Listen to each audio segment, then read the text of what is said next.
The Mughal bow. Known for their excellent archers, the Mughals forged an empire incorporating the Indian subcontinent, Afghanistan in the west, Kashmir to the north, and Bangladesh to the east. The Mughals would dominate this region for most of the 16th to 19th centuries with the help of their archers. The Mughal bow is a relatively short Asiatic reflex bow. By the 16th century AD, composite bow development reached its apex, and the Mughal bow is an excellent example of the Asiatic reflex bows at their finest. This video discusses the Mughal bow, also known as a kaman. Constructed like all Asiatic composite bows, using wood, horn, and sinew. In the hands of a skilled archer, these bows were formidable weapons. Due to the humid and warm climate in India, the bows had to be entirely covered in lacquer. Some were elaborately decorated, as being an archer was a status symbol. The origins of the Mughals and the Mughal crab bow. The Mughal Empire existed because of India's nomadic neighbors to the northeast. It is the convention that the empire was founded by Babur, descendant of some impressive steppe lords.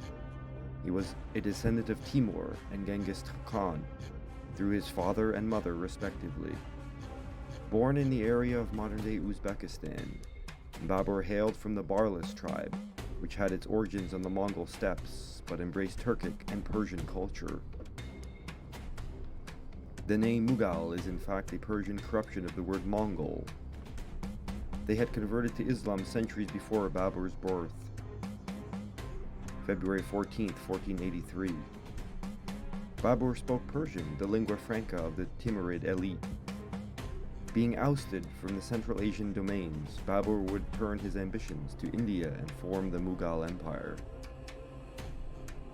Descending from the steppes of Central Asia, Babur and his kin were no strangers to the ways of the bow. Mounted archers were the preferred method of conducting warfare in Central Asia for millennia.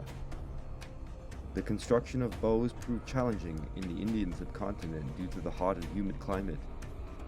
Taking around a year to make, the glue was allowed to cure during the cold winter months on the steppe.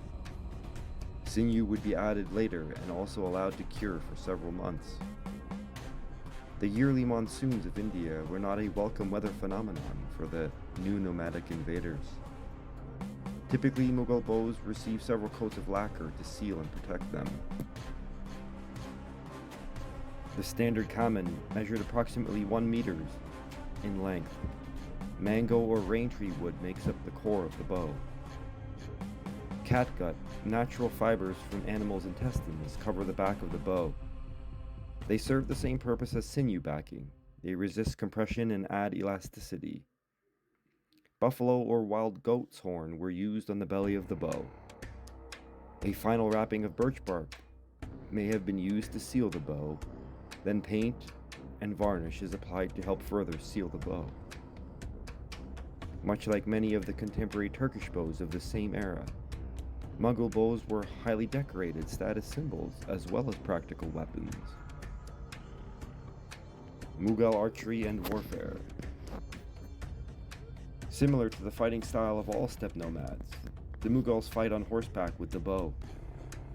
The strength of the Mughal cavalry on the battlefield lay in the combined employment of heavy cavalry in the center and light mounted archers in the flanks.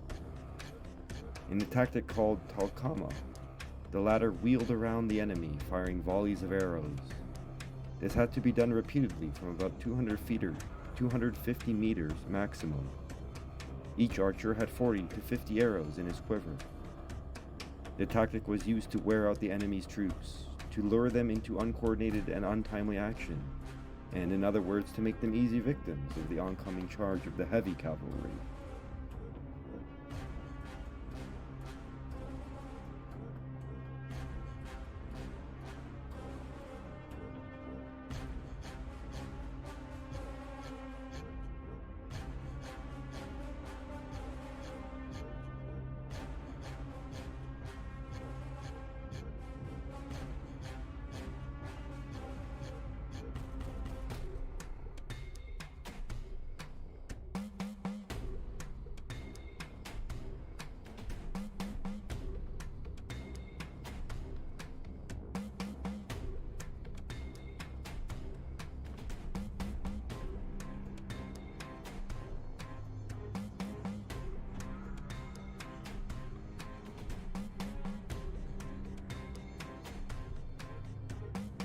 Thanks for watching.